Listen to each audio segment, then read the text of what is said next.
really wide here on the backstretch. It's incredible. Look at this battle here right now. What a great fight. Sent it, didn't he?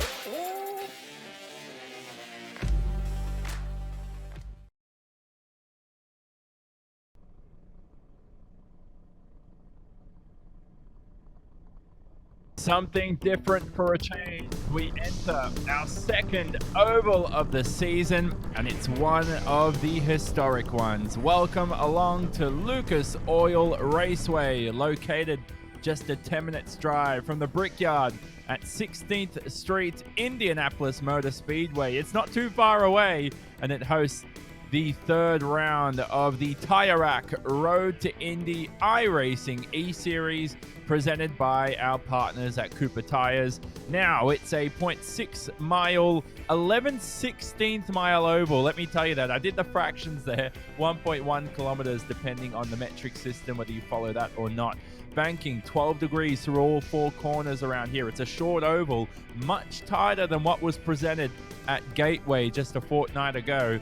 And how is short track racing going to fare for the first time in inaugural series history on the virtual service? We've got two races coming up. It'll be races 5 and 6 of the championship. We'll have two 20-minute events.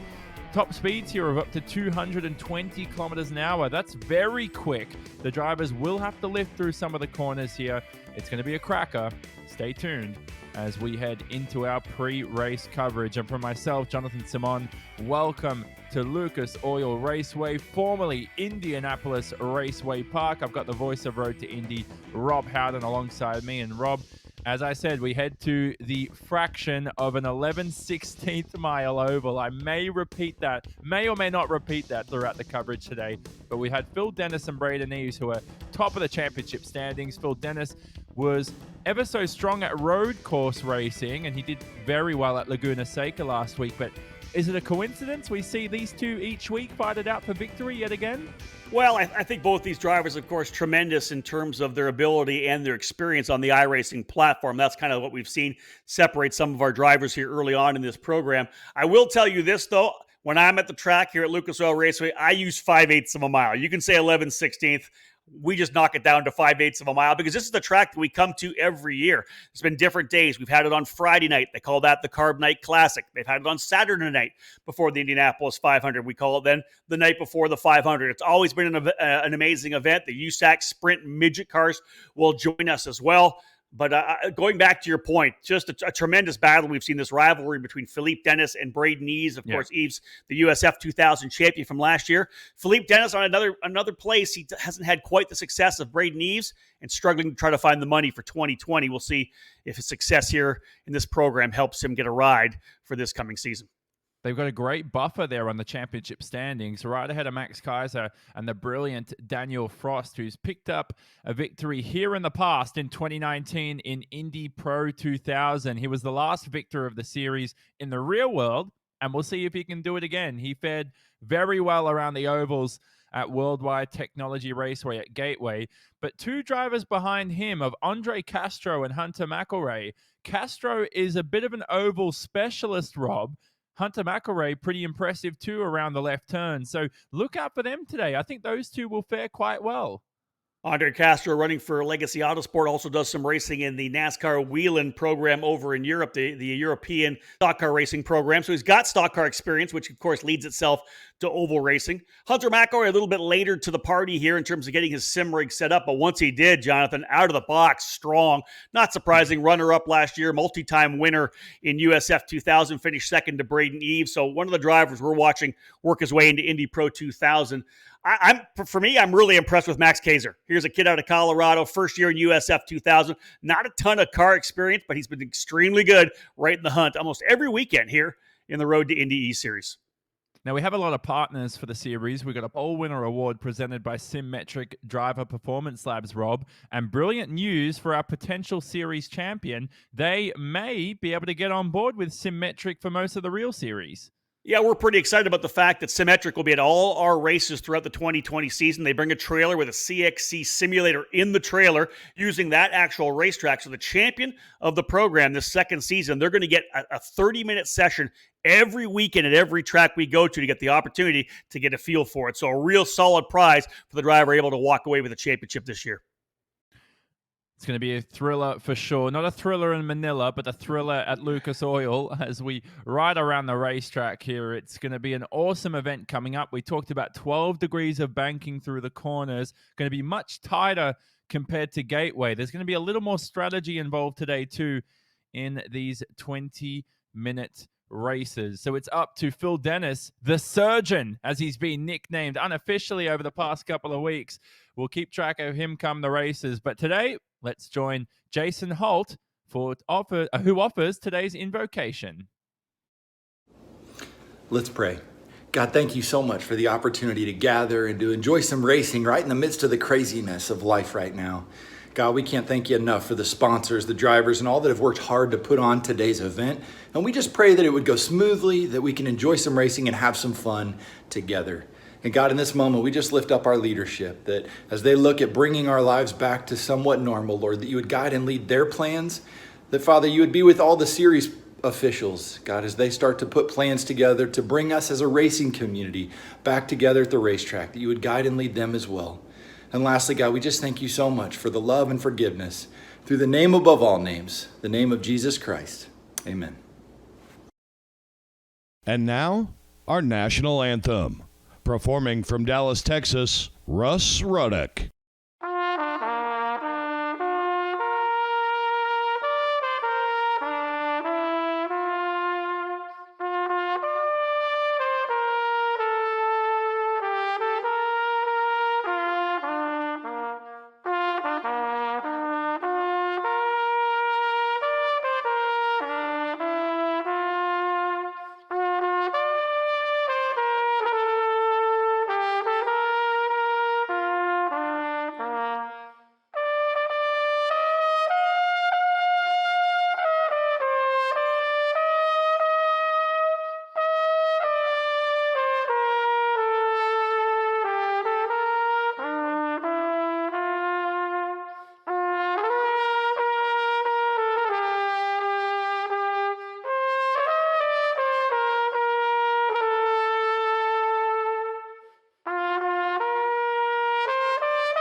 I think I'm going to try buying tires online.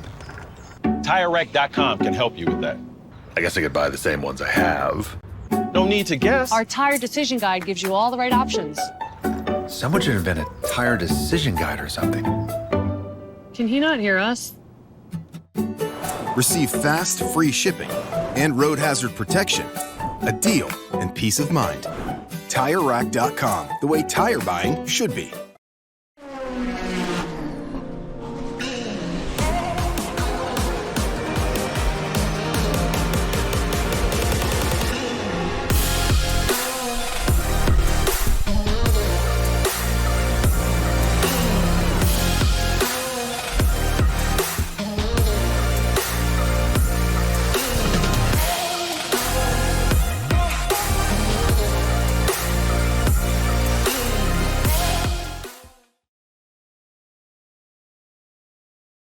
And now back to formerly IRP, now Lucas Oil Raceway. We're going to be joined by Greg DeGeorgis from Symmetric Driver Performance Labs. We just spoke about their brilliant partnership with us for our not only eSeries, but in the real world Road to Indy events. Greg is going to offer us today's keys to the race.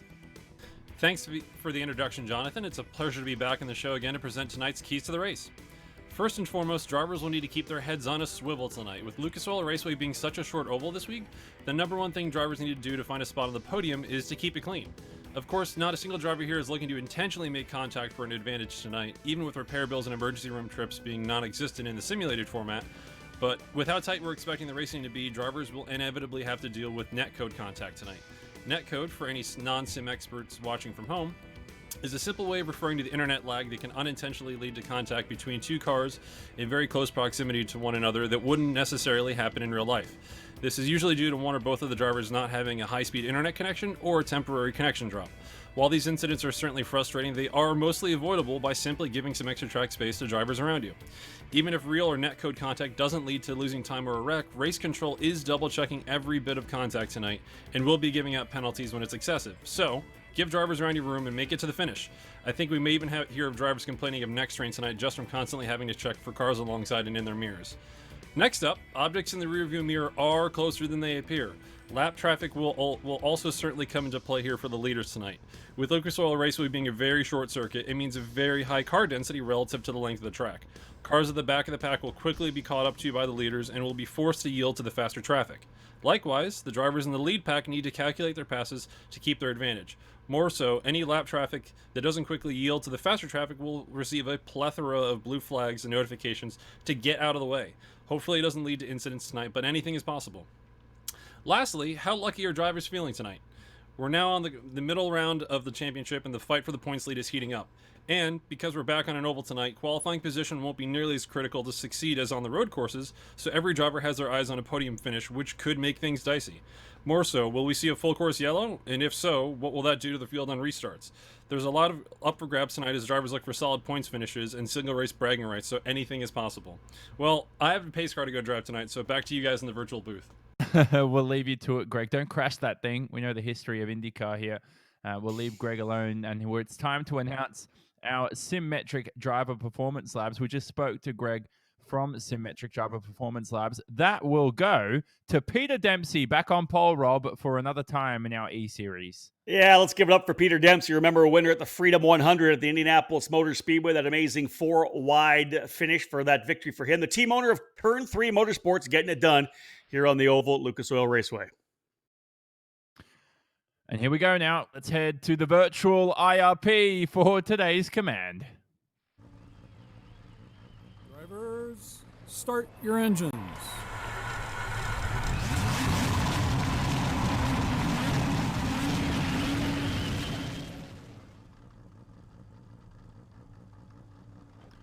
So, Rob, the way this is going to work is we're going to have a couple of pace laps. We're going to let the iRacing unofficial pace car pull away and Greg DeGeorgis get his moment to shine there in the Corvette. It's going to be a classic one come today. It's time to look at our grid for today's event as well. And no coincidence, Andre Castro on the front row, ready to pounce on the Irishman of Peter Dempsey for the Turn 3 Motorsport team. Max Kaiser starting on the inside of row number 2 in the 41, the rookie driver from Miller Vinatieri Motorsports, alongside Hunter McElroy, Pabst Racing, as Jonathan had mentioned. Pretty good run for Hunter McElroy, starting in the 4th position. So Eves, who's second in the championship coming into this round, will start from 5th. He's joined on the 3rd row by Lewis Meyer. The rest of the top 10 will be rounded out by Yuvan Sundaramurthy and Kyle Dupel. Sundaramurthy was involved in an incident for the first race, but fared quite well later on at Gateway.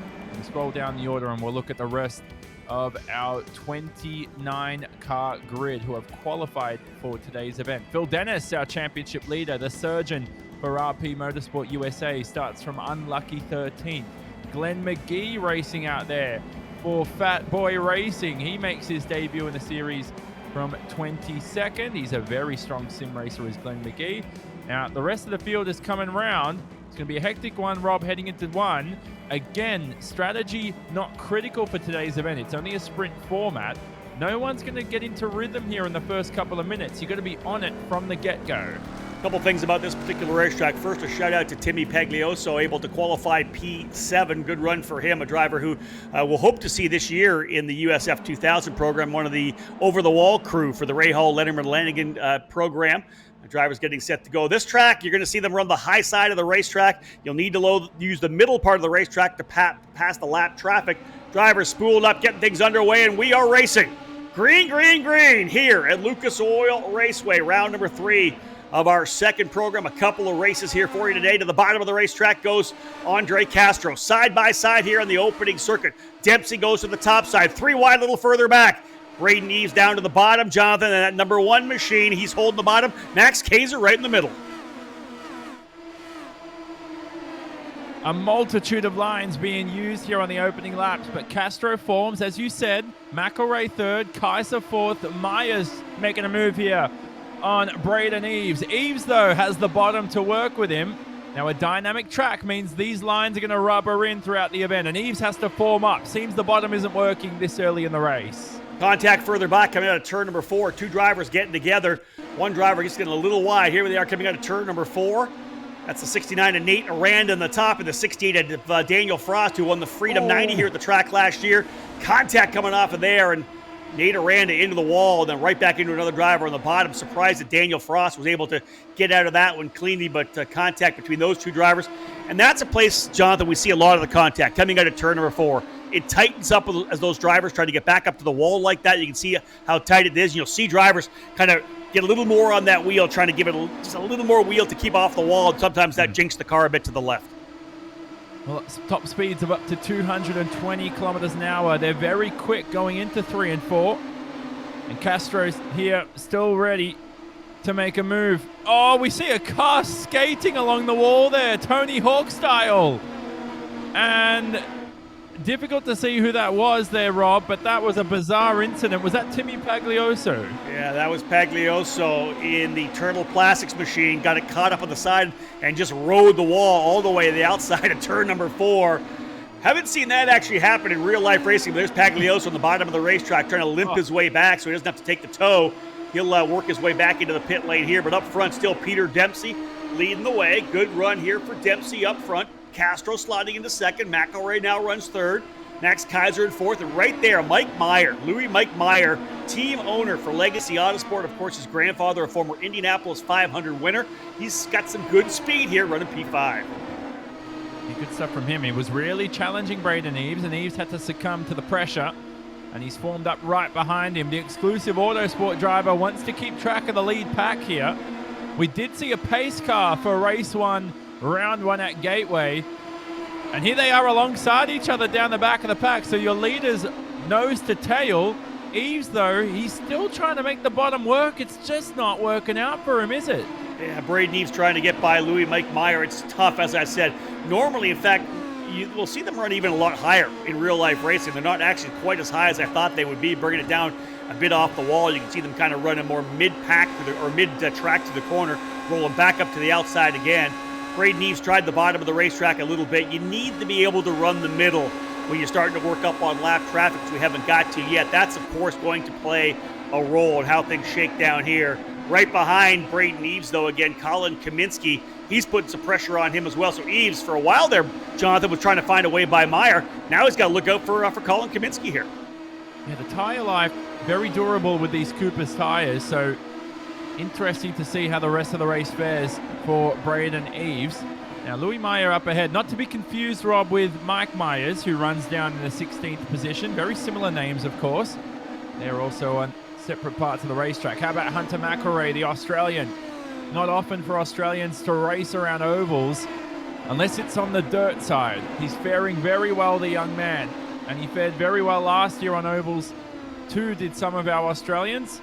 We had wins and podiums in the past. You remember Cameron Shields fared very well here in USF 2000 in 2019. Won this race last year. Indeed, Cameron Shields with Newman Walks Racing won the event here, the Freedom 75 last year. I think worthy of noting right now, early on in what will be a 20-minute sprint here. Remember, only 24 drivers able to qualify into this event. We did not have guys that did not make the race. Charles Finelli, Corey Enders, front-running driver in the program. Enders, in 11th in point, did not make the show. Ayrton Ori wasn't able to get in either. Nico Christodoulou, Matias Ramirez, and Toby Sowery on his debut weekend, not able to get into the show. The driver who will run Indy Lights this year for Bellardi Auto Racing, a winner in the Lights program last year, not able to qualify through to run here tonight. Dempsey's fared very well in terms of pace. You reckon Castro's waiting for the right opportunity? As we watch a replay here of Canadian Anton Comeau. Now, what's happened to the Turn 3 motorsport driver? Some lift-off oversteer, Rob. You would have felt that doing some laps around here during testing. You simply can't do that. You can't get off the throttle like that in this car mid-corner. You'll lose the rear end just like Antoine Comeau did. His team owner, Peter Dempsey, actually the guy out front right now. But I know right before we went to the replay, you were kind of bringing up Andre Castro.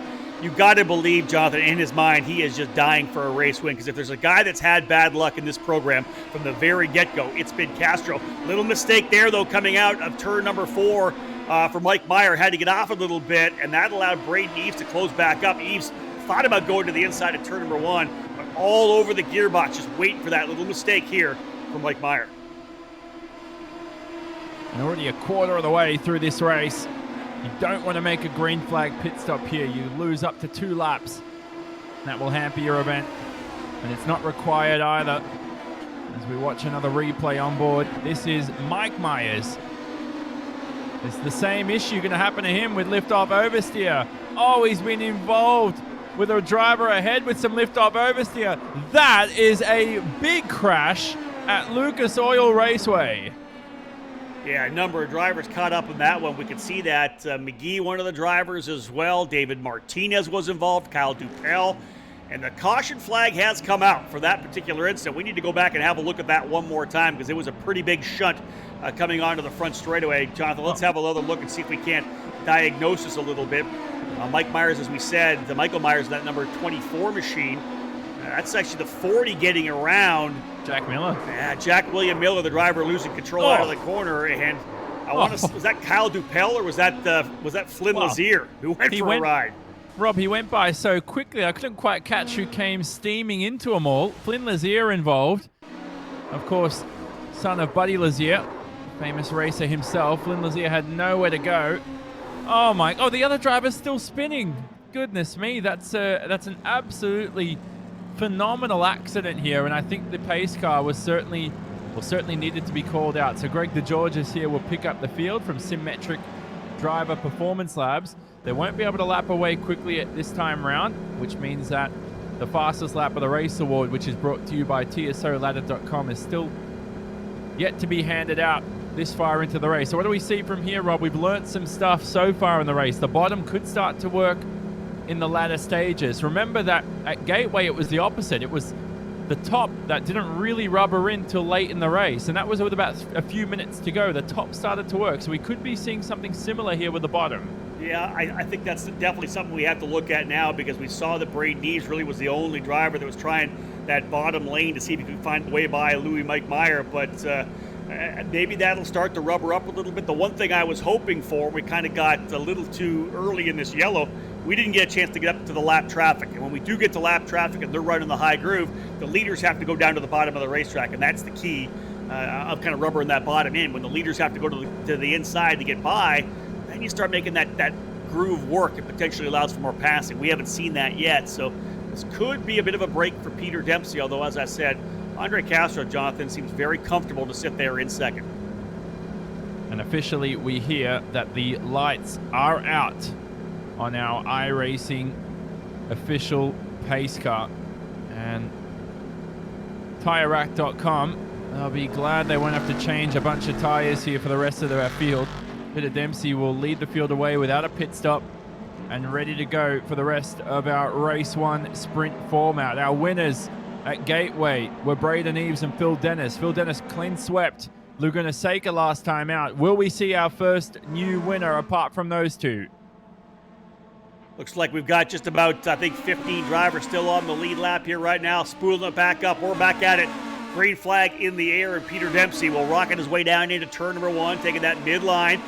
Right down to the bottom this time goes Andre Castro in the Legacy Autosport number 77. He's trying to make that bottom groove work. He goes to the inside right now, side by side. Hard to hold that line, though. Coming out of turn number 3 and 4, but you just can't get quite enough bite.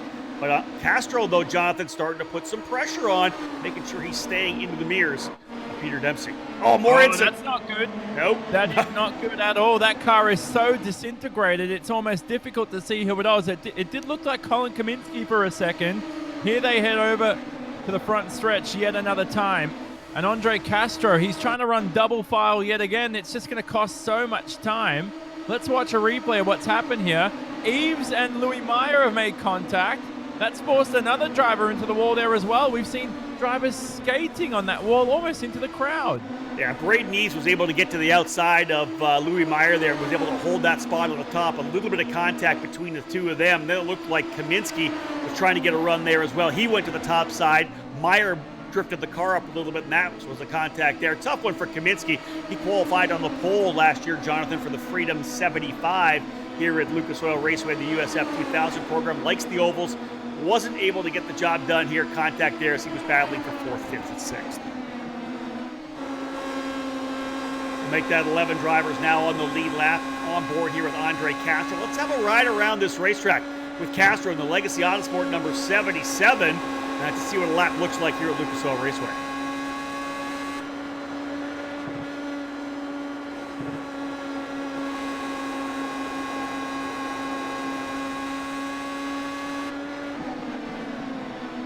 Doesn't take very long to get around this racetrack to see the whole lap there, Jonathan. They are starting to close up on a slower car further back, but Castro really has been relentless with the pressure staying there in P2. Imagine these cars at Bristol. That would be quite a sight. Martinsville, maybe. Oh, there's a spinner on the inside. That won't hamper the racing too much. Is that Daniel Frost for Andretti Autosport, the Singaporean? And he's already got a damaged rear wing. That will never help, and that's going to be a handful to drive. I'm just glad he didn't get in the way of the leaders there at the end of the day.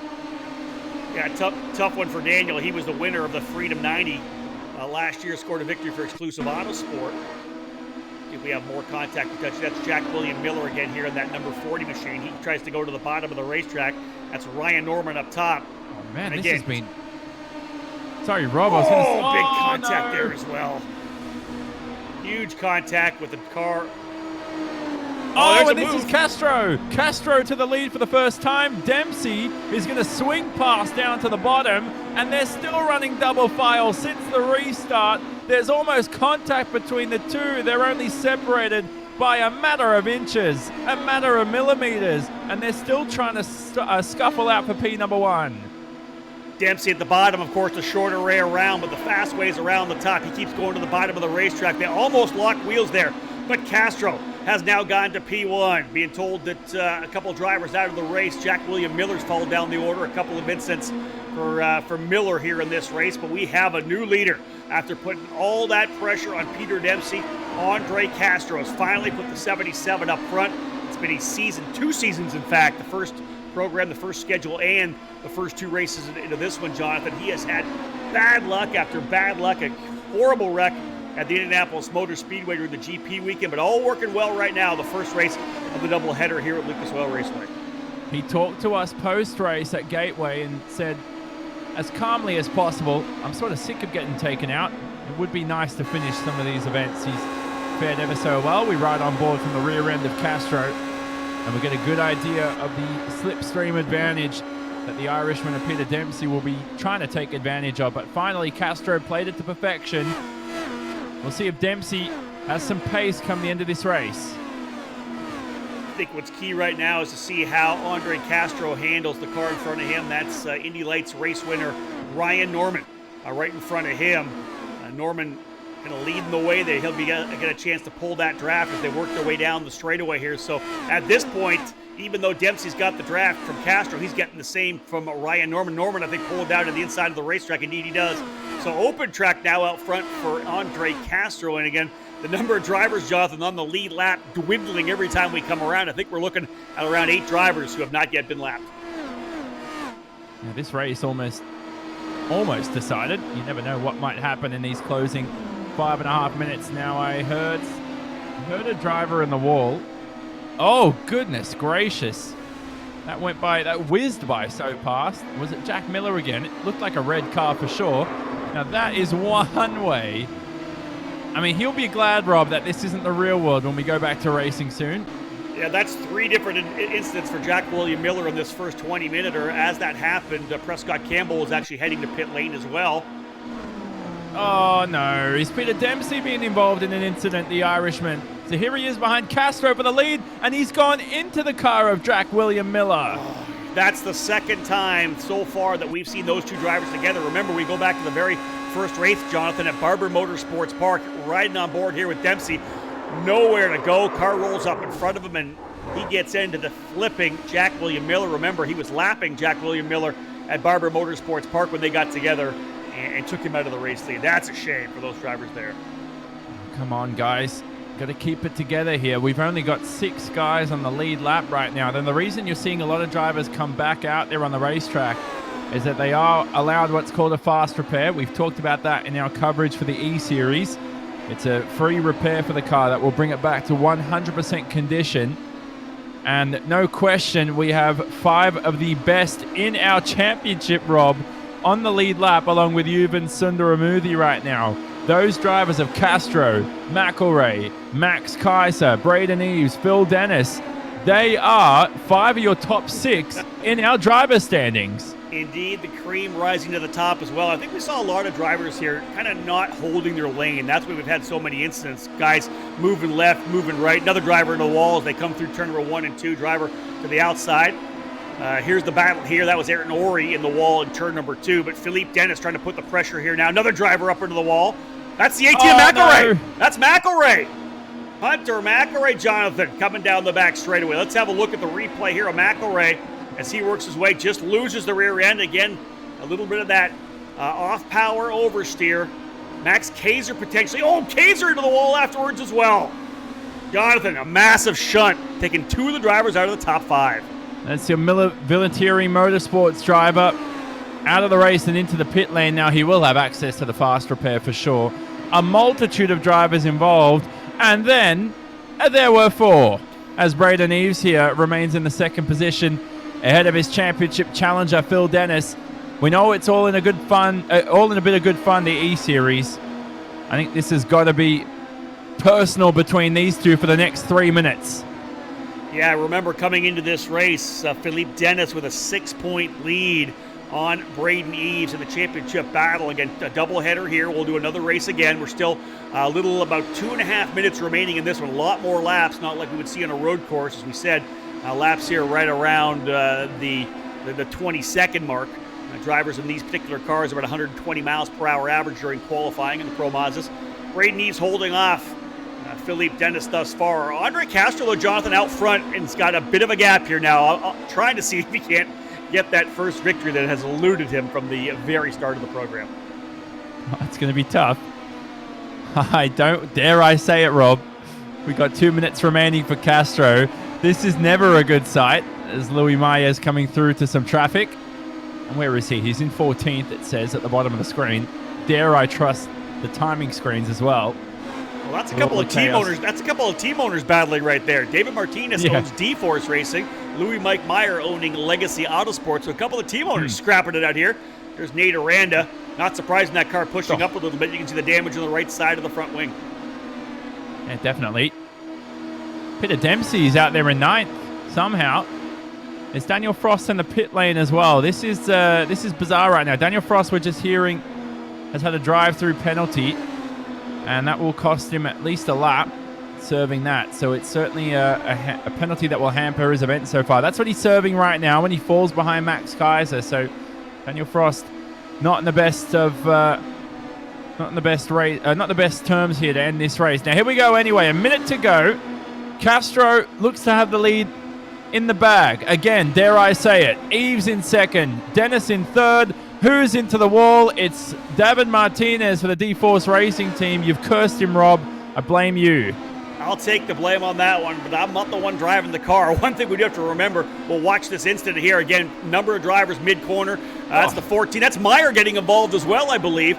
And listen, you know what this shakes up here right now is, let's have a look again.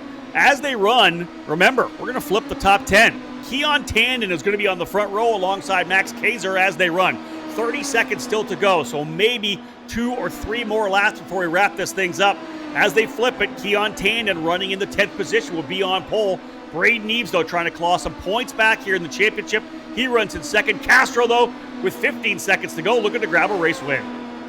He's finally going to do it, potentially, as the white flag waves here at Lucas Oil Raceway. The white flag will come next time by for Castro. It's going to be awfully close with the timer ticking down. It's officially out right now, so this will be the final lap of the race. The Legacy Autosport driver has a couple corners to go to take his first victory of the E-Series. Castro trying to go clean and green through 3 and 4 here at Lucas Oil Raceway, and he'll win the front end of the doubleheader. The Legacy Autosport driver, Andre Castro in the 77, his first eSeries victory. And again, this battle for second and third coming across the line. We're watching Keon Tandon in the Jay Howard driver development number 28, top driver in the Southern California shifter kart racing scene, going to make the move to USF 2000 here in 2020. He ends up finishing in the 10th position, and that is advantageous. He'll start on the pole position for the second race. And again, a tremendous run here, Jonathan. Big win for Andre Castro. Certainly was. This is incredible right now. What a race that was. I want to see how many drivers were on the lead lap as we take a look at our race one results here from Lucas Oil Raceway. And it was Andre Castro who took victory officially ahead of Braden Eves and Phil Dennis in third. Yuvan Sundaramurthy for Paps Racing. Brilliant result for him. He was ahead of his Paps Racing teammate of Hunter McElroy, Rob, but by 2 laps. Yeah, Yuvan loves running on the ovals, which I think is fantastic for him, but You're right. Hunter McElroy had the issue. He had to come in for the fast repair. He ends up coming out P5. He'll start 6th in race number 2. And we've got a couple more drivers to look out for down the bottom of the order. We talked about Keon Tandon, who will start from pole for race number 2. Now, the good news is we will chat to our winner, Andre Castro. I really hope he's delighted for this. That will be after the break. Don't leave us, of course, here from Lucas Oil Raceway. We've got a second race coming up. Chat to your winner, as we said, and it's all coming up after this. What if they sold tires online? We do. We're TireRack.com.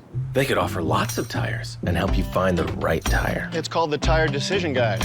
Oh, and they could ship them to a nearby mechanic. We shipped over 7,000 independent recommended installers. This is an amazing idea. Sorry. Receive fast, free shipping and road hazard protection, a deal, and peace of mind. TireRack.com, the way tire buying should be. It's me, your Uncle Cooper, and this is a Cooper tire. Great tire. Now, it's not going to cook you a pot roast, but it will stop when you hit the brakes. And these truck tires can stop on average 10 feet shorter than other tires on a wet road.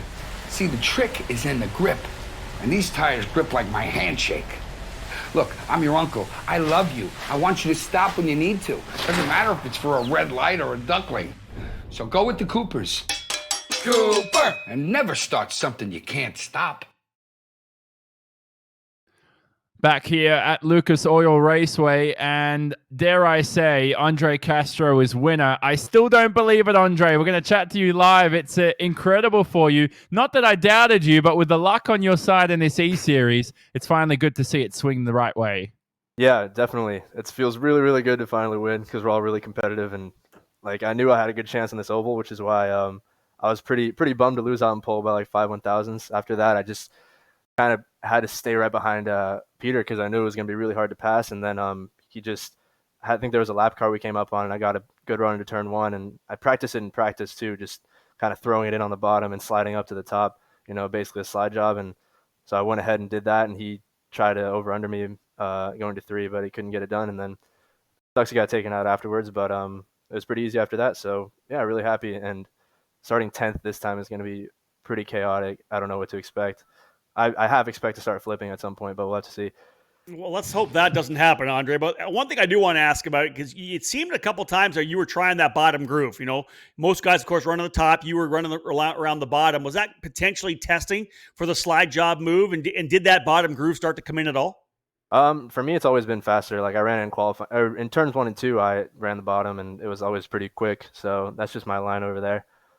It's just hard when you're behind. When I was behind Peter, it was hard to run any line because of the dirty air. So I had to move around and try to figure out where I wanted to position myself. But when I was by myself, it was pretty easy to run the bottom in 1 and 2. And I guess the grip doesn't change too much, but 3 and 4 definitely can't really run it.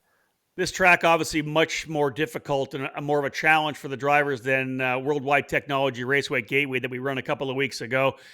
What are your thoughts? What's the strategy going into race number 2 here, starting at the back, in the outside of row 5, 10th position? You mentioned it already, but what is the strategy? Do you stay out of trouble? What can you do to potentially get through to the front? Well, you just have to avoid the flipping cars, as we saw many of those the first race, and then also just keep it clean. But really, it's just I think a good mantra of oval racing is just go where they're not. If they're on the bottom, you go around the top. If they're on the top, you go around the bottom. And especially in 1 and 2, I think you can have multiple lines here. 3 and 4, I think I use 3 and 4 more to set up the front straight to try to make a move down to 1. So yeah, we'll have to wait and see. Yeah, it just depends. It's so unpredictable. There's so many variables that go on. So I'll just try to go where they're not. Well, you got the weight off the shoulders from that first victory. Well done. See if you can't go out and do the double. Thanks, Rob. Feels pretty good. Jonathan, good to see him get that victory. We've watched the up and down kind of battle throughout the program here for Andre Castro. Nice to see him finally come out, as we said, on the right end of the luck. Yeah, definitely. So good stuff for Andre there in the Legacy Autosport machine. Now, the good news for him is that he has to start from 10th, Rob, as he discussed. It's going to be quite interesting. Now, if anything's to go by, you talked about it in race 1. You summed it up perfectly. The cream rises to the top. I don't think you'll have much issue unless he's involved in some bad luck. Really, it really does go down to luck. But can you involve incidents based on skill as well? You know what? Potentially. This particular racetrack, how many guys have we seen have issues here? Not just drivers who are potentially not as quick here on the iRacing platform, but some guys that we've seen run so well, like a David Martinez, who has shown well. Hunter McElroy, same thing, that mid-corner off-power oversteer that we saw. It's not just guys further back in the field, Jonathan. Guys up front were struggling here with the grip at Lucas Oil Raceway. Yeah, definitely. So now the second race coming up, it'll be 20 minutes of racing action yet again for a second time. Let's talk about the past here, Rob, in Road to Indy. We visited this racetrack since 2010 for the series, but we skipped 2017, which is obviously some people might be wondering is quite odd. But we've had some brilliant winners here in the past. We talked about Daniel Frost winning here in 2019 and Cameron Shields. That was in the Indy Pro 2000, I should say, for Daniel Frost. And then Cameron Shields for USF 2000 last year. Other winners include Kyle Kirkwood in USF 2000. We've had Pato O'Ward in 2016 for Indy Pro 2000. Connor Daly even back in 2010. Now it's time to look at the grid. It's Keon Tandon who will start on reverse pole ahead of Max Kaiser. That actually might benefit Max Kaiser come the race in the Vinatieri Motor Sports car. All the way down to Andre Castro, who's behind a couple of his championship challengers of Phil Dennis and Braden Eves. And outside the top 10, it's Daniel Frost in prime position to keep up with him. The Andretti Autosport driver lines alongside his teammate Ryan Norman. And down the rest of the pack as well, all the way down to 29 drivers competing in today's event. We talked about Glenn McGee, who's a very quick sim racer, dabbling with the virtual world yet another time here in Road to Indy. Peter Dempsey from 15th, Rob. That's the guy I'm looking out for to make his way up through the field. Yeah, I feel bad for Timmy Pagliuso as well in that number 8 machine. Remember, he started up in the 7th position, but got involved in a wreck with the HMD Motorsports crew. Again, he's trying to run Lucas Oil Raceway this year when we're there in a month of August, normally the month of May. But of course, everything with the COVID-19 program has moved us into August. So we'll be back at Lucas Oil Raceway again. He'll start back in 20th here now. But I do believe that the number 3 of Peter Dempsey from 15th will be an interesting driver to watch, because just like we heard from our race winner, Andre Castro, Peter's going to try to stay out of trouble. Wasn't able to do it last race back in 15th, but he's going to really have to stay out of trouble this time if he wants to work his way forward. Here we go now, a couple of pace laps. Greg DeGeorgis gets another moment to shine. Unfortunately, we hope for Greg anyway, this is the last time he heads back out there on the racetrack. It's going to be a thriller yet again here at Lucas Oil. Ugly looking skies though, Rob, if you look up ahead virtually. Well, we're used to that as well. We've had a number of times where we've had rain come in over top of the track and kind of slow us down a little bit, but we've always seemed to be able to get the race in. Sometimes we go late into the evening, but I don't remember a rain out myself as part of the Road to Indy program. So we look forward to seeing what happens here. Again, Keon Tandon starting on the pole alongside Max Kaiser, a couple of young drivers. Neither driver yet has a start in the USF 2000 program on the Road to Indy. They'll do that this year when we get set to go. So drivers' fields settling in. A couple of young ones up front, though. A little bit of pressure here now, Jonathan, having to lead them to the green this time by. Here we go now. 20 minutes of racing action coming up. Tandon from Kaiser. Behind them, Flynn Lazier and Jacob Loomis. Look out for Lazier on the outside. in that 003 car. Ready to go from Lucas Oil Raceway one more time. We go green for 20 minutes of racing. Good jump there for Keon Tandon. He'll go to the middle of the racetrack, and everyone else kind of slotting things in 2-3 wide, a bit further back this opening lap. Of course, fraught with peril. Drivers got to give each other room, got to keep your line. One of the issues, Jonathan, we saw early was drivers changing their lines mid-corner. That does not work here. You have to pick a line, drive your way through it, and then use your spotter to tell you what to do. That's really one of the things we haven't brought up yet. At this particular racetrack, Lucas Oil Raceway, spotter's always high atop the building at start-finish. These guys rely on their spotters, telling them when they're clear, telling them when they have drivers around them. You have to listen to your spotter, otherwise you find yourself in trouble.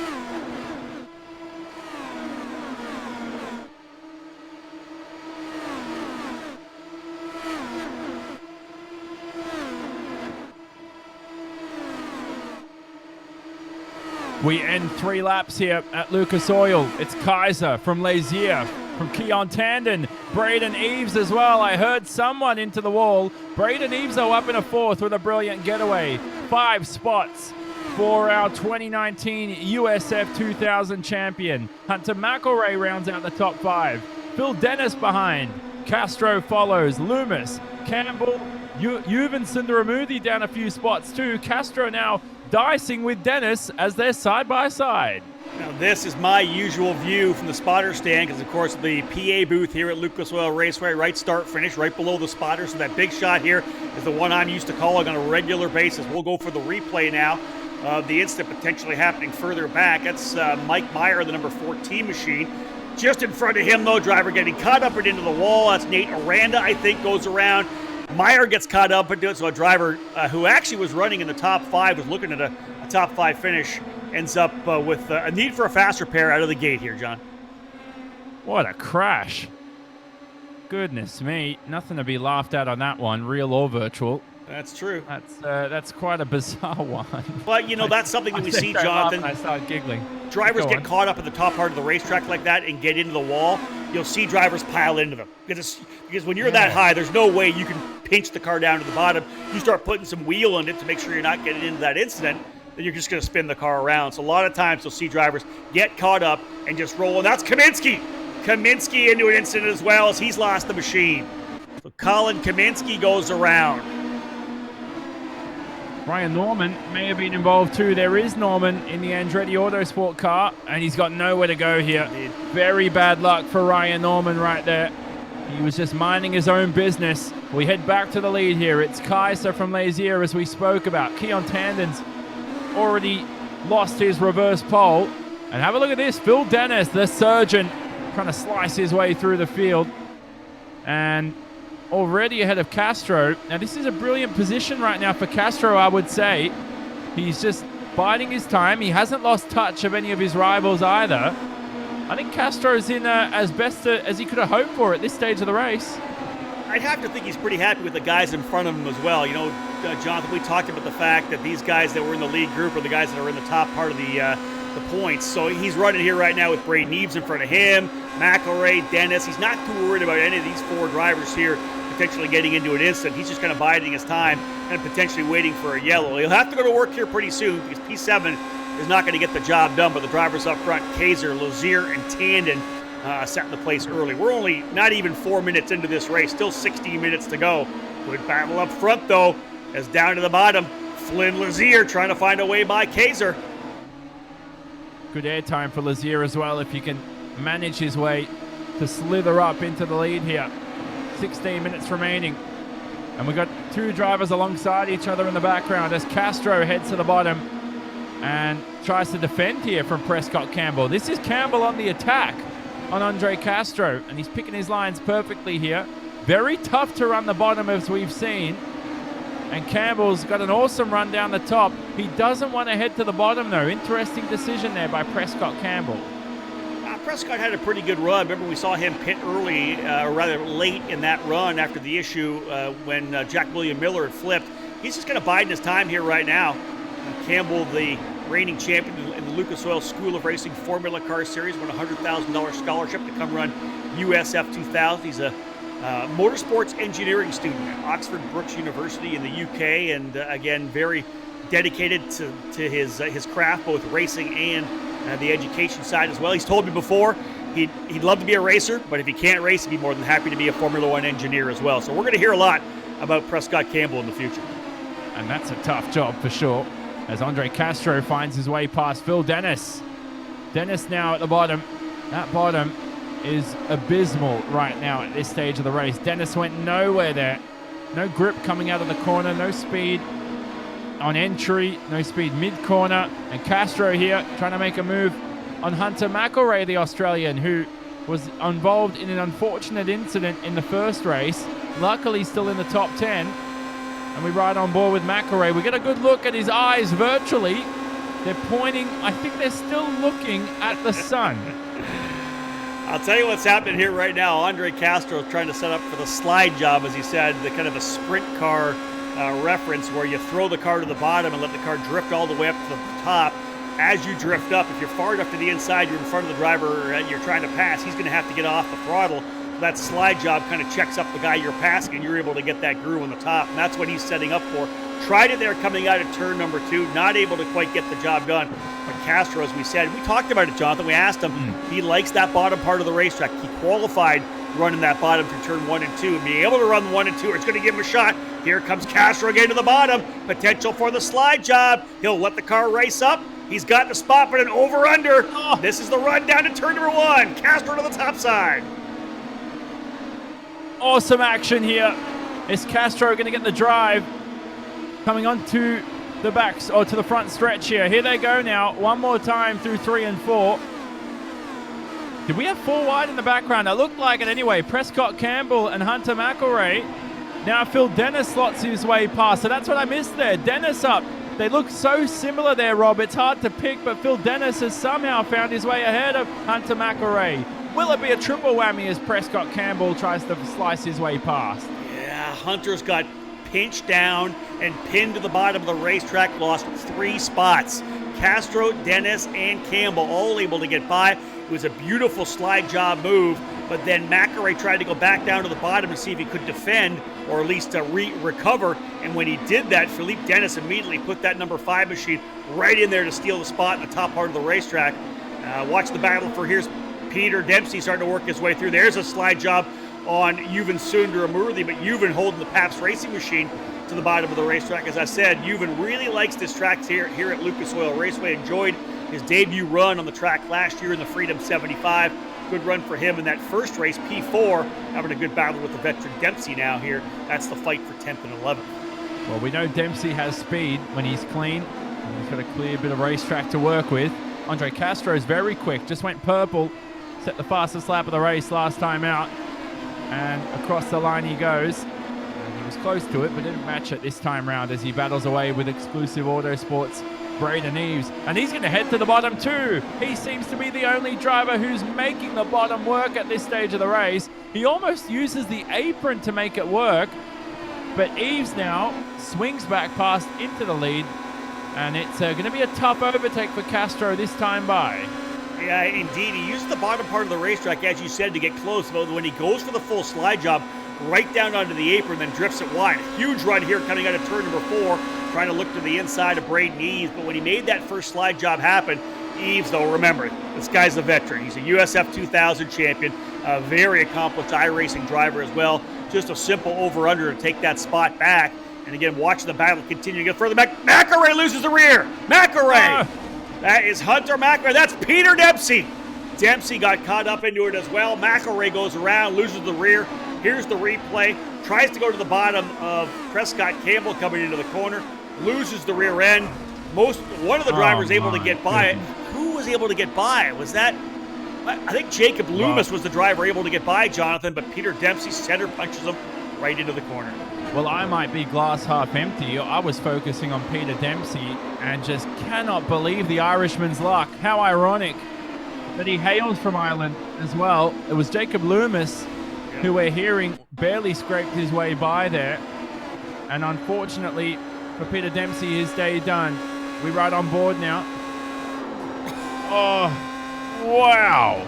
Jacob Loomis. The luck of the Irish swung his way. Yeah, there was probably just about a car width room for him to slide through. Kept on the throttle, kept the car on the wall. Very lucky for Loomis to be able to get by. He ends up in the 8th position. That's going to move Yuvan Sundermurli up to 9th and Daniel Frost into 10th. And an issue, as we said, for Peter Dempsey. He's actually out of this race now. No fast repair for him. He's done, as is Hunter McElroy. He's out as well. Kyle Dupel into pit lane. Nate Aranda continues to run on the racetrack, but it's still Max Kaiser up front in the 41. The Miller Vinatieri Motorsports driver has acquitted himself very well, Jonathan, here in these iRacing eSeries brought to you by TireRack.com. He and Flynn Lazier started closer to the front of the pack, and they have not made a mistake. They've leveraged the opportunity and run 1-2. Good race from them so far, halfway through. This has been a lot cleaner, Rob, in a sense, despite a couple of the incidents we've seen, which is tough, you know. I mean, you've come into sim racing broadcasting for the first time the past couple of months, and how is it all coming into sim racing? There's obviously it's a lot harder to keep track of everything because there's many more incidents compared to the real world. There's so many more drivers to watch too compared to the other series that we run. We're running all our series and team owners in one here. I commend you, Rob. Well, I appreciate that, John. It's been, for me, obviously one of the issues, especially, I can compare it very easily to the track here at Lucas Oil Raceway, because normally I'm in the PA booth and I can see the track where I want. We don't really, to be honest, have this much action normally in our events at Lucas Oil Raceway. And I think one of the issues is, of course, the fact that there really is no implications financially or health-wise for having an issue. We don't normally have many incidents, if any. Sometimes we've even gone green to checker at these events. So obviously, the drivers may be pressing a little harder than they normally would here at Lucas Oil in the virtual world. And Castro just ready to pounce here for a move on Keon Tandon, who is our pole sitter for this race. And the number 28. And Castro down to the bottom. He'll be up into the top 3 if he can make this stick. We know it's taken Castro a couple of laps to make a move, though. And this may be a game of chess he's playing yet again. There's the first move by Castro. Down to the top. I think he's going to make this move in a 3, Rob. Do I sound... Don't worry about it. I was going to say something I shouldn't say, but there we go. Castro into 4. He's been liking the big dive down to the bottom of turn number 1 and 2. As he said, he drove that line in qualifying, which put him up front. So the bottom of the racetrack working well for him. Most drivers staying a lot higher, putting a lot of pressure on Keon Tandon here right now. And that's one of the things about this racetrack. You have to have 100% focus because you're driving that high line around this track, and it all it takes is to kind of let up on your focus a little bit, take your eye off where Castro is, and he's been just absolutely masterful in the passes that he's made. As we work our way through the mid part of the racetrack, watching this battle here, I want to kind of bring up the fact that one of the things that these drivers do, obviously, as part of the program, we don't only just teach them how to run on road courses and street circuits and ovals, but we also worked on them pretty heavily with the social media side. One of the big things that Cooper Tires does is their hashtag program, where drivers are offered challenges on social media. They have to make a certain amount of media posts to Twitter and Facebook and Instagram. And the more posts they do, if they do the right things, they're allowed to earn some entries into the hashtag program, where they give away free sets of tires, articles on racer.com, tickets to the hospitality area. Well, contest number 2, the drawing coming up tomorrow on Cooper Tires Instagram account. So that's 1 o'clock Eastern. They'll draw the tickets of the drivers who have earned entries into the Cooper Tire contest. So I'll actually be joining Cooper Tires' Casey Ackerman for that draw at 1 o'clock. We'll see who wins a free set of Cooper race tires. Again, great part of the program and part of the activation for Cooper Tires here on the road to Indy. And as usual, great to have TireRack.com involved, sponsoring the eSeries. We just spoke about Cooper Tires. We've also got Rick Motec on board as well. We've got Symmetric Driver Performance Labs, PSOladder.com, who will present our fastest lap of the race award as well. Greg DeGeorgis from Symmetric, as we mentioned, was our pace car driver, as we watch Timmy Pagliuso here make a move on Jack Miller. This is for P13 on the racetrack. And this could be a nice dicey move if you can get it done. Carl Dupel behind. Oh, contact between the two. Contact between Pagliuso and Jack Miller coming into turn number 3. Pagliuso on the bottom. Big run for Miller on the outside. It looks to me like he just kind of came down on Pagliuso. Indeed, tried to pinch him down into turn number 3. Tough one for Pagliuso, who made his debut last year at Mid-Ohio Was having a really good run there, trying to get by, but contact there. Wow. That's tough. Another incident for Jack William Miller. I'd love to see Tony Romo call this race. I doubt he could predict what's going on over here as we watch Keon Tandon still defend from Castro. Now, I was going to say before, Rob, remember I said I shouldn't say what I was about to say, and it was going to be something along the lines of Tony Romo. I thought Castro was going to take 2 laps to pull off the move, and there's a reason why Tony Romo earns, what is it, like $20 million a year now or whatever he signed, and I don't, because I didn't predict that one at all. He's a better analyst than he was a quarterback, I think. Oh, you can't say that. He's been fantastic, though. Here's a good battle here. This is for the lead. And there's Castro, the slide job to get by. Does he get a job done? No, it's an over-under again. Keon Tandon down to the bottom, and we're watching this battle for the lead. Max Kaiser, just 16 years of age, and he has shown so well. The focus has not put a wheel wrong yet, Jonathan. Here's the battle again further back. This is 3rd, 4th, and 5th. Philippe Dennis somehow getting by. Braden Eves, we missed that. So Dennis trying to claw back the points he lost in the opening race. He's to the high side again. They're going to try to pinch Keon Tandon to the bottom. The race is on here with a few minutes to go. Castro's finally got it done on Tandon. He's got a bit of help here from Phil Dennis, who's also trying to find his way past. Tandon stuck to the bottom, just like McElrea earlier in this event. And Braden Eves is trying to find his way past. He might be a step too late, though, in this fight. And has he let his championship challenger slip away? What's happened to Andre Castro? Like there was a driver involved in an incident further back. We'll get a replay on that. Something happened on the back straightaway while we were on board with Keon Tandon. What happened? That's Ryan Norman in the 48 down on the bottom of the racetrack. But as they came down the back straight, Norman loses it on the track right in the middle of the back straightaway. Tell me it's not right in front of the leaders. Indeed it is. Here they come. And nowhere to go. Did Castro make contact?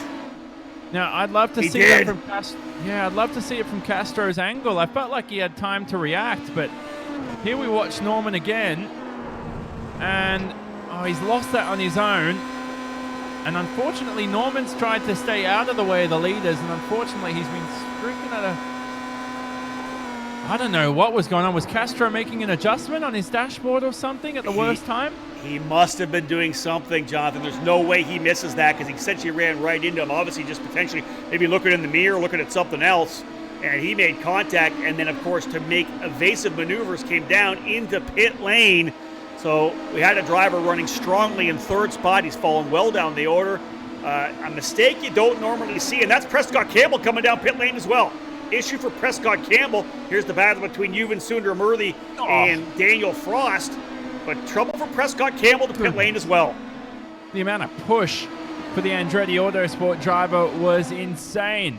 Almost collected Sundaramurthy. And Max Kaiser here for the lead. A few laps to go in this event. Lazier to the bottom.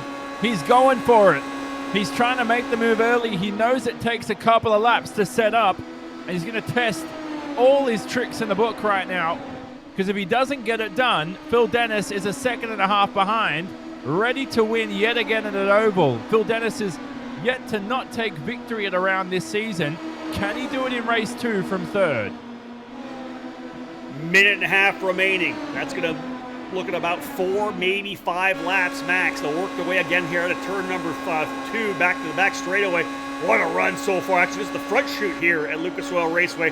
Max Kaiser, the rookie driver here in USF 2000, trying to hold off Flynn Lazier, former SCCA runoffs winner. Lazier putting a lot of pressure on. He's thinking about that slide job as well, but Kaiser has not made a mistake. A minute left, probably about 3 laps to go as they come back across the stripe. Maybe 4 laps in total, Jonathan. Kaiser, though, has not put a wheel wrong as of yet. And look at Braden Eves trying to close back up here on Philippe Dennis for P3. This is insane. Championship battle for 3rd and 4th. And they're ready to pounce on 1st and 2nd if anything goes wrong between these two. Final minute of racing action. Flynn Lazier, the 21-year-old, looking to take his first victory in the eSeries. But Kaiser knows where to place that car at certain points of the racetrack. The Miller Vinatieri Motorsports driver will have to defend yet again as Lazier heads to the bottom. Flynn Lazier on the bottom. As he said, Kaiser's got to run his race. He cannot adjust what he's doing to go in defense. That is going to allow Lazier to make a shot. They'll work the way down the back straightaway. White flag will fly, this time by on the front chute. Final lap. Lazier down to the bottom of the racetrack. He's going to try to take this thing away. Kaiser with the run on the top. Do we have contact? No. Lazier holding that spot. Kaiser's got to run the top side. He'll work his way back to the bottom. A good block job. And a winner of the second end of the doubleheader. Max Kaiser winning at Lucas Oil Raceway. The 16-year-old taking advantage of a front row start. Started P2. Able to get the lead. Jonathan, man, that's a lot of pressure from Lazier, putting the fight to him for the last 4 or 5 laps. Really aggressively. They ran together for a majority of the race. But Max Kaiser able to get the victory here. For the first time, Philippe Dennis does not go to victory lane in one of our eSeries events. Spectacular finish to an exciting race here. Credit to these two for such a clean race and clean finish between both of them. Phil Dennis on the podium. The surgeon somehow manages to salvage good points from an oval yet again. He's in prime position come the penultimate round next week to potentially claim the championship. It'll be very optimistic because Braden Eves fared well today. And we'll have a look at your final race results for our final second race of 2 at Lucas Oil Raceway. And yet again, Max Kaiser took victory ahead of Flynn Lazier there. We talked about that. Dennis and Eves for the championship is important. Underrated finish for Jacob Loomis in 5th. And Yuvan Sundaramurthy capitalized on the ovals, a 4th and a 6th for Yuvan. He walks away with some good points ahead of Daniel Frost in the Andretti Auto Sport car. And now down the order as well, rounding out the top 10, Glenn McGee. And you can see the rest of your top 20 up on screen. Castro salvaged 12th at the end of the day. Still in contention for the championship. We'll have a chat, though, to Max Kaiser after this. What a victory for him. Post-race show coming up from Lucas Oil Raceway. It's me, your Uncle Cooper, and this is a Cooper tire. Great tire. Now, it's not going to cook you a pot roast, but it will stop when you hit the brakes. And these truck tires can stop on average 10 feet shorter than other tires on a wet road. See, the trick is in the grip. And these tires grip like my handshake. Look, I'm your uncle. I love you. I want you to stop when you need to. Doesn't matter if it's for a red light or a duckling. So go with the Coopers. Cooper! And never start something you can't stop.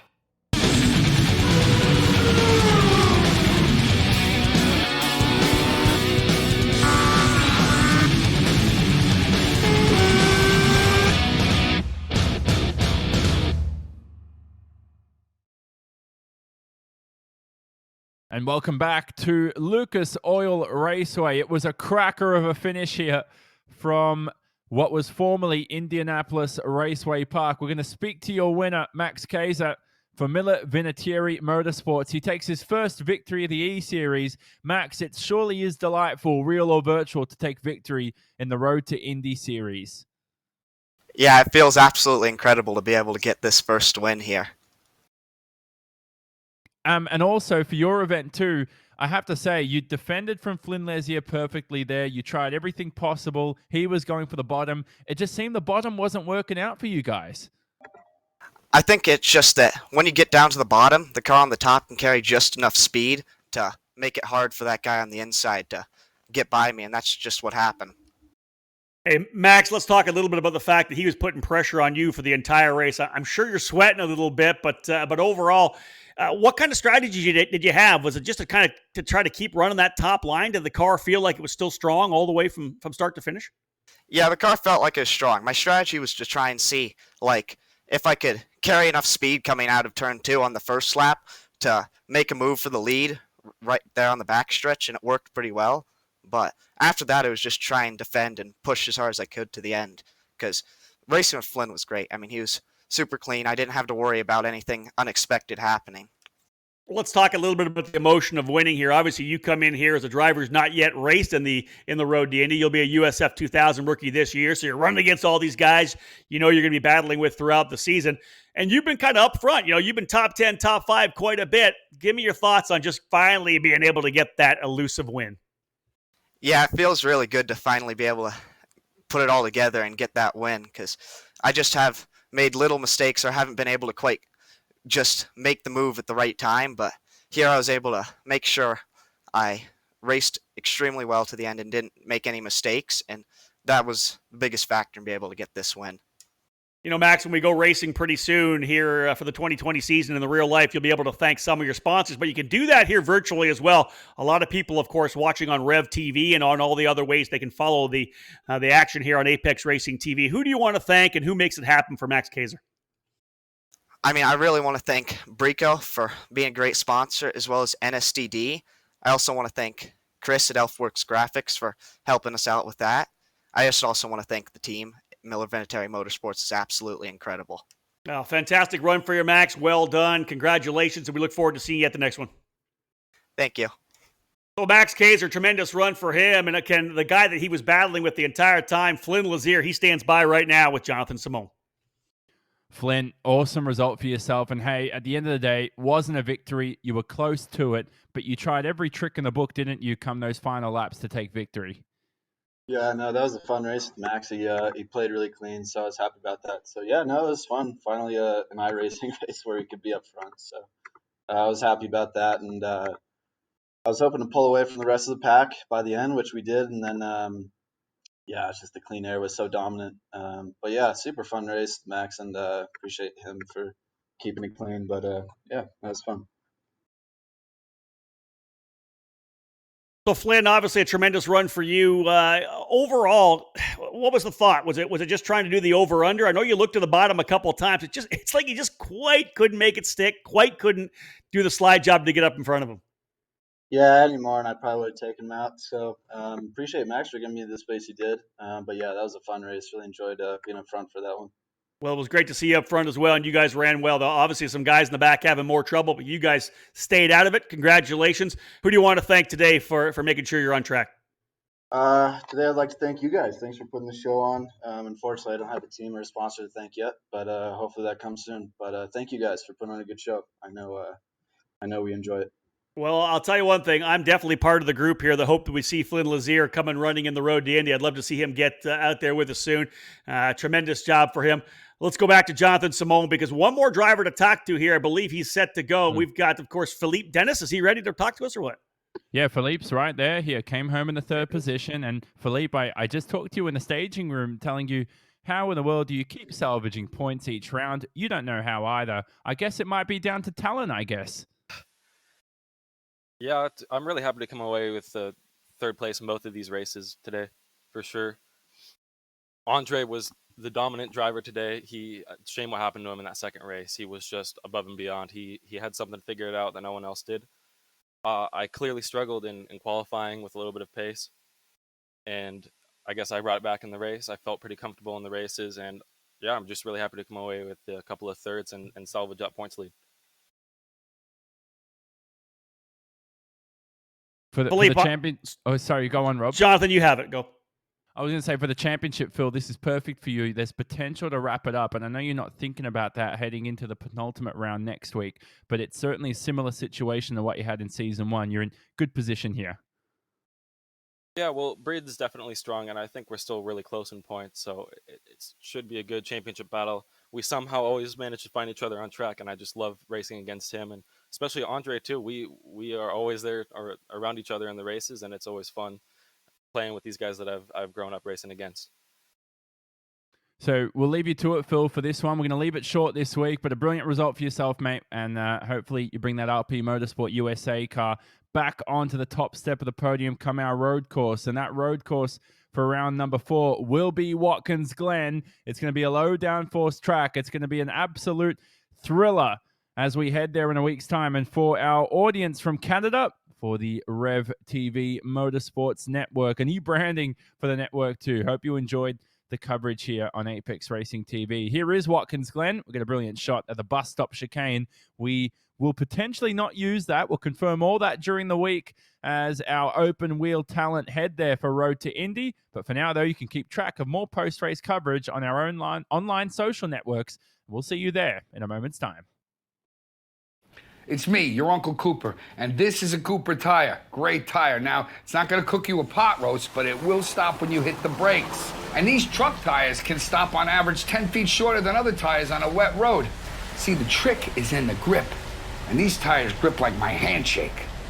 Look, I'm your uncle. I love you. I want you to stop when you need to. Doesn't matter if it's for a red light or a duckling. So go with the Coopers. Cooper! And never start something you can't stop. You're shopping for tires online and you have questions. I do. We're TireRack.com and we have answers. And tools to help. Like our tire decision guide. It's real easy to use. TireRack.com, the way tire buying should be.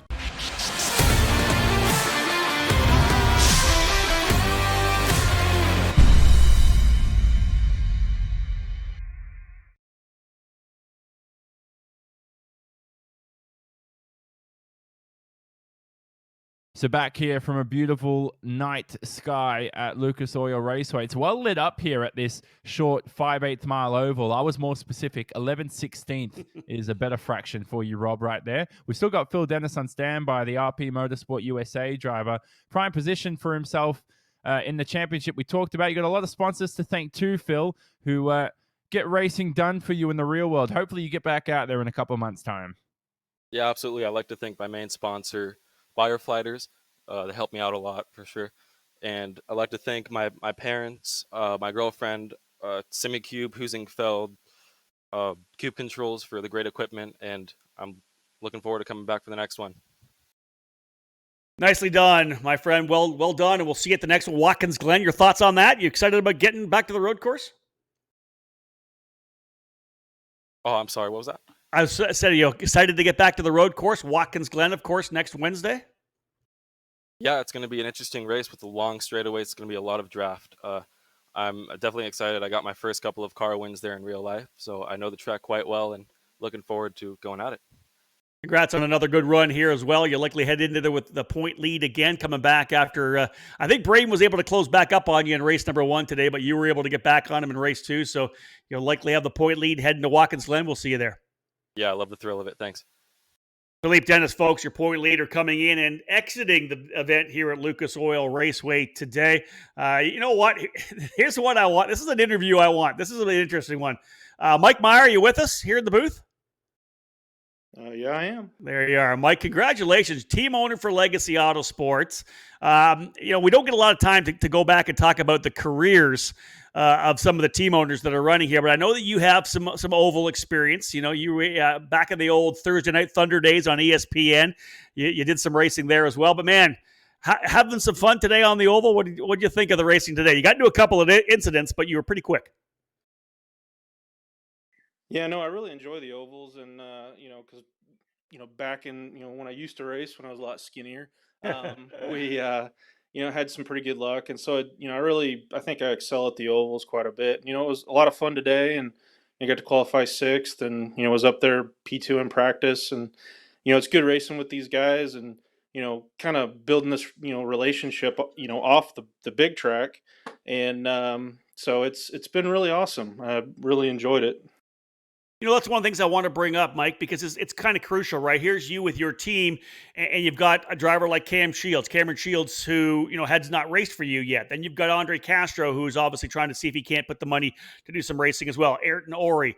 All you guys are working together. You should be working outside, going testing and going racing, but it really gives you guys the opportunity to kind of work together and talk together before we even go racing. Really good for team building, I would think, for Legacy Autosport. Yeah, of course. I mean, it's we didn't even get to meet Cameron until the Homestead Open test, and so we talked a lot on the phone and everything. But then we made it to St. Pete and didn't get to race. So we have a lot of team practice sessions online, and the whole team works together, and it's just built this really good team relationship, and it just works together smoothly. So hopefully it continues, and we can use that to build on the real racetrack. Well, one thing I do like the fact is when we do get to Lucas Oil Raceway this August for the Carbonite Classic, they'll have to listen to you because you showed such good speed here. You can say, listen, I know my way around the oval. Well, I tell you what, we had a fast car there last year with Alex Barron finished second, and we want to win that race, so I went and got the driver that won it, and hopefully we can do that this year. Mike, congratulations on a great day today. Good to see the speed out of you. Thank you very much. Folks, that's Louis Mike Meyer, the owner of Legacy Autosport. And again, like you said, they were very quick last year with Frenchman Alex Barron, and we'll be back at it with Cameron Shields this year as well. Jonathan, I know we brought Jacob Loomis up here. He had a very close call in race number 2. He did. Jacob Loomis, talk about your races tonight. I don't know where to start, mate. It seemed to be quite chaotic from your onboard point of view. Yeah, honestly, race 1 obviously didn't go as planned. I think I just kind of got collected in another crash in front of me, but I took the quick repair and got back on track as soon as I could. I think I ended up with 8th place in the first race. Second race, started up on the second row, and I was just trying to get to the outside as quickly as I could because I knew that was the fast line, and I made contact with Phil like lap 2, I think, unfortunately, and I had a bent front wing, so it was extremely hard to finish that race, especially with all the aero push and all the with the pack racing and all that. So I was just happy to hold on to a P5 at the end. So Jacob, with that aero push, we saw that you had the issue. What's the approach? Do you have to just kind of throw it in early and down to the bottom, let the car push back up to stay on throttle? Is that really the only thing you can do? Honestly, I did tons of testing, just trying all sorts of lines. I probably ran like 1,000 laps total in testing. And honestly, I felt with the pack, the best way to go is to go high and then try to get a run down low on the exit. And that seemed to work for me quite a bit with, especially with the bent wing. Interesting. And I just tried to, modulate the throttle as best I could. I could never really commit to full throttle like it should have been. So it was definitely a challenge throughout the race. Overall, what were your thoughts on running through some of the lap traffic? I know there was a lot of guys out there that I think were probably taking a little more risk than they should have. We saw a lot of guys kind of darting left and right, and that kind of led to the contact. How was your experience with some of the lap cars? The second race was really good. I think everyone stayed pretty clean as far as that goes. The first race was definitely a bit chaotic with the lap traffic. I think there's quite a few incidents, and hopefully that will get better throughout the season. But no, it wasn't too bad, to be honest. Hey, congrats on a solid run overall on the weekend. Obviously, Lucas Oil Raceway, always fun when we get out there in the real world. Pretty fun here as well on iRacing with the eSeries. Next up, though, Watkins Glen International. How much experience and seat time do you have at Watkins Glen? So I've never been to Watkins Glen in real life. So I've got a decent amount of sim time on there. So I'm definitely going to be spending this next week just sweating the laps out as much as I can. Well, listen, good luck next week. We'll see you there, and good luck in testing until we get there next Wednesday. Thanks, guys. Appreciate it.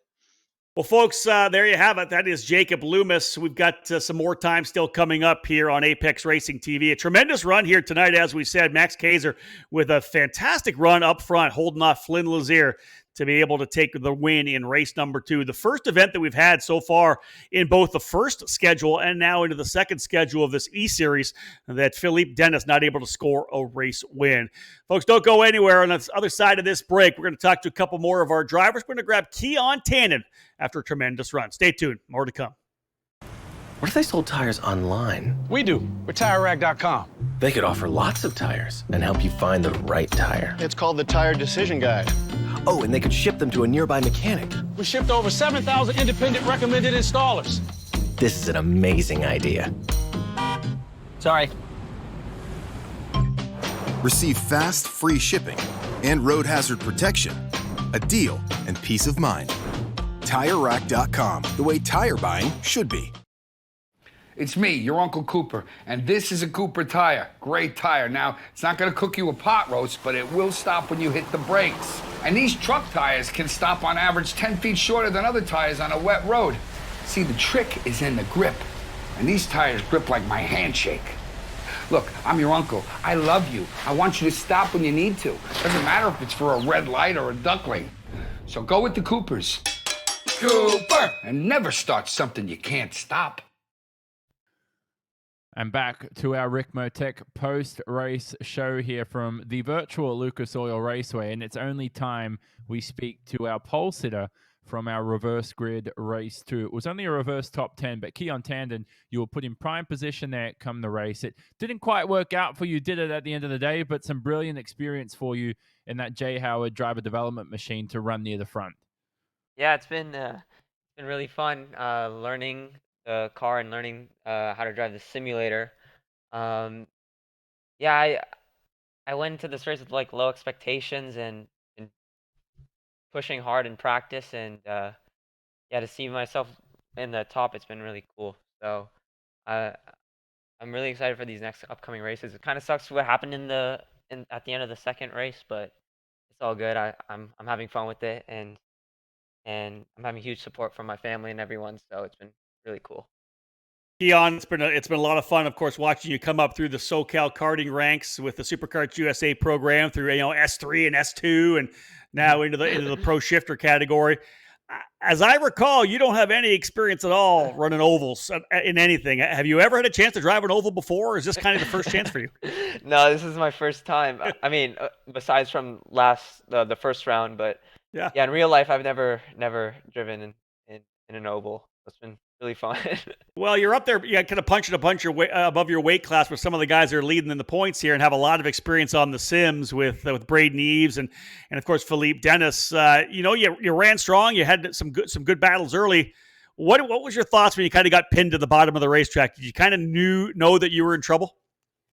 Yeah, I mean, are you talking about when the crash happened, or before the crash first, and then you can talk about the crash after that?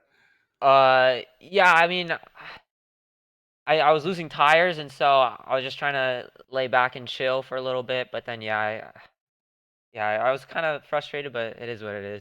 Can you walk us through the crash from your view? Yeah, so I was getting onto the main straight, and I forgot who was behind me. I think it was Prescott pulling out because I got a bad run coming out of the last corner, and I was sitting behind Eves, and Eves jumped to the side quickly into turn 1, and I had Prescott on the inside, so I had nowhere to go. So I went straight into whoever was in the wall, and I tried going in a little quicker, but I couldn't. Obviously, a great time for you to get a little bit of spotlight here, running up front, battling for the lead after starting on pole. What are we looking at for this year with Jay Howard Driver Development? Are we going to see you in USF 2000? Yeah, in USF 2000. I'm really excited. It's gonna be fun switching from karts to cars, and yeah, I can't wait. I can't wait to get out of here and start driving. Yeah, enough with the iRacing, right? Let's get into the real car. Yeah. Keon, who do you want to thank right now? You got some sponsors you want to mention? Yeah, I want to thank Corsair. They're awesome, and my family. They've been really supportive. And Jay Howard, he's been teaching me so much with getting into the transfer from karts to cars, and yeah, I'm really excited for what's gonna come, and yeah. Well, I look forward to it too, Keon. Congratulations on what was a pretty solid run. Not the results you wanted, but a pretty solid run overall. Yeah, I mean, I had fun, so that was really good time. Nicely done. I'll tell you, Jonathan, a great family in Southern California karting. Of course, Keon's father, Vivek Tandon, a very quick karter as well. Keon working his way up through the ranks. Looking forward to see what he'll be able to do this year in USF 2000. Yeah, definitely. He had a great race, great experience running near the front. Somebody with a lot more experience than him at the front was Andre Castro, who was officially our TSOladder.com winner of the fastest lap of the race award. And he took that with an 18-second lap time, an 18.111 to be more specific, in the 777 car. And there it is on screen now. It was a very quick final lap for him, actually. He almost matched his fastest lap here. That's a very quick time for Lucas Oil, Rob. We barely saw a driver head into the 17s. That is going to be critical because come Watkins Glen, we're not running 18-second lap times. We're running around a road course that will take at least over a minute and a half. And here is a preview of that beautiful layout in New York State. Now, this is going to be an absolute thriller for sure, Rob. What do we expect from Watkins Glen? Well, the thing about this particular racetrack, unlike Lucas Oil Raceway, lots of places to pass. Of course, all the way down to turn number 1, that downhill right-hander. You work your way back up to the hill. Once they get into the bus stop, it's going to be a lot of excitement there as well. A lot of place to pass, but again, a lot of places for a lot of contact. Certainly is. Looking forward to it. And that's going to take place in a week's time on the 27th of May around the Glen. Watkins Glen International. It'll host the 4th and penultimate round of the Tire Rack Road to Indy iRacing eSeries presented by Cooper Tires. All our sponsors will be there as well in partnership for the event. We'll have our Rick Motec post-race show, Symmetric Driver Performance Labs and Greg DeGeorgis, and of course, our Fastest Lap of the Race Award presented by TSOladder.com. Thanks to those guys. Thanks, of course, to the Rev TV Motorsports Network and their brand new name and partnership as they continue to broadcast our series, along with our YouTube and social channels, whether you're joining us on the Cooper Tires and Tire Rack Facebook pages or even the Road to Indy website and app. We hope you enjoyed all the racing action today from Lucas Oil. But in a week's time, we'll see you at Watkins Glen. From myself, Jonathan Simon, Rob Howden, and the entire team here behind the scenes, we will say so long and see you in New York State, a few hours drive north of the Big Apple, in a week's time.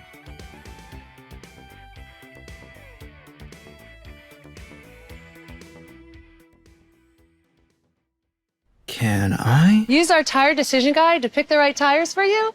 Yes.